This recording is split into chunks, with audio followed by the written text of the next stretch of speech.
ராம் நாராயண ராம். இந்த உலகத்தில் மனிதனால் உருவாக்கப்பட்ட அரசியல் மற்றும் அரசமைப்பு முறைகள் மாற்றப்பட வேண்டும் என்பதில் எந்த சந்தேகமும் இல்லை. ஒரு புதிய அரசமைப்பு உருவாக்கப்பட வேண்டும். எல்லா மக்களும் ஒருமையாக வாழ முடியும் ஒரு நிலை உருவாக வேண்டும். எல்லா மதத்தினரும் சாதியினரும் சமமாக இருக்க வேண்டும். எந்தவிதமான உயர்வு தாழ்வு இருக்கக்கூடாது. நாம் இயற்கையிடமிருந்து ஏன் இந்த பாடங்களை கற்றுக்கொள்வதில்லை? இயற்கையின் விதிகளைப் போல மனித சமூகத்திலும் அமலாக்கம் செய்ய முடியாதா? மனிதர்கள் தங்களுடைய பிரச்சனைகளைப் பற்றி புகார் கூறிக்கொண்டே இருக்கிறார்கள். ஆனால் தீர்வு அவர்களிடமே உள்ளது. இருப்பினும் ஏன் அதை நடைமுறையில் கொண்டு வர முடியவில்லை? அனைவருக்கும் தெரியும் உலகின் அழிவுக்கான காரணம் என்னவென்று. அனைவரும் கல்வியறிவும் புத்திசாலித்தனமும் கொண்டவர்களாக இருக்கிறார்கள். ஆயிரக்கணக்கான ஆண்டுகளுக்கு முன்பு வரை எந்த மனிதனுக்கும் சொந்த உரிமை என்ற எண்ணமே இருக்கவில்லை. ஆனால் மனிதனின் சிந்தனை அதிகரிக்கத் தொடங்கியபோது தனிப்பட்ட சொந்த உரிமைகள் உருவாகத் தொடங்கின. நாம் இந்த பிரச்சனைகளுக்கு தீர்வு காண விரும்பினால் விண்வெளியின் அமைப்பினை நோக்கி கவனிக்க வேண்டும்.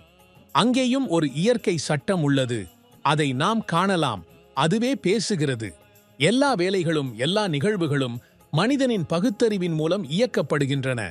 இதை நாம் புரிந்து கொள்வதோடு மட்டுமல்லாது உலகில் செயல்படுத்த வேண்டும். இயற்கையின் இயல்பான அமைப்பினை பொறுத்தவரை உலகின் அனைத்து மக்களும் ஒன்று கூடி கலந்துரையாடி சிந்தித்து தீர்வுகளை கண்டறிய வேண்டும்.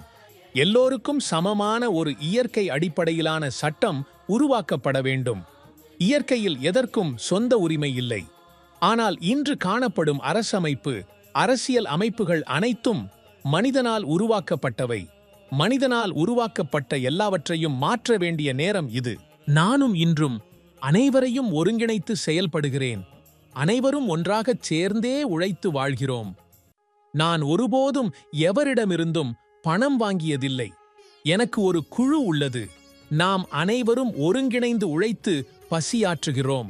இப்படியே அனைவரும் சேர்ந்து ஒரு ஒற்றை குரலை எழுப்ப வேண்டும்.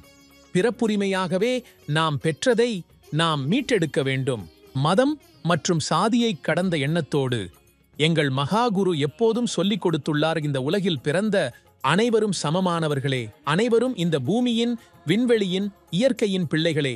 இதை அடிப்படையாக வைத்து அவர் சந்தானத்து தளம் சந்தான் தள் எனும் இயக்கத்தை உருவாக்கினார். அங்கு அனைவரும் ஒரே மாதிரியாக கருதப்படுகிறார்கள். எவரிடமும் எந்தவிதமான பேதமும் இல்லை. மகாகுரு கூறுவதாவது இயற்கையே அனைத்தும் ஆகும். நாம் இன்று பெற்றிருக்கும் அனைத்தும் விண்வெளி மற்றும் இயற்கையின் கருணையினாலே. மனிதனுக்கு தனியாக எதுவும் இல்லை. நீங்கள் ஒரு நாள் யோசித்ததுண்டா? சூரியனின் மதம் என்ன? சந்திரனின் மதம் என்ன? காற்றின் மதம் என்ன? விண்வெளிக்கு எந்த வங்கியில் கணக்கு இருக்கிறது? சூரியன், சந்திரன், காற்று, நீர் தங்கள் சொந்த விருப்பப்படி செயல்பட முடியுமா? முடியாது. ஆனால் மனிதன் மட்டும் ஏன் அவைகளைப் போல் வாழ நினைக்கவில்லை? மனிதன் விண்வெளியின் சட்டத்தை ஏன் பின்பற்றுவதில்லை? மனிதன் எப்போது விழிப்பான்? நீங்கள் நினைவில் கொள்ள வேண்டியது, இயற்கைக்கு சொந்தமான ஒரு பள்ளி உள்ளது. அங்கு அனைவரும் தேர்ச்சி பெற முடியாது. இயற்கையின் அடிப்படை கொள்கைகளை நாம் புரிந்து கொள்ள வேண்டும். இயற்கை நமக்கு மிகுந்த பொருள் கொடுத்திருக்கிறது. ஆனால் நாம் தான் எங்கள் சொந்த எதிரிகள். ஒருவேளை நீங்கள் உங்கள் தெய்வத்தை வழிபடுவீர்களா? இல்லை.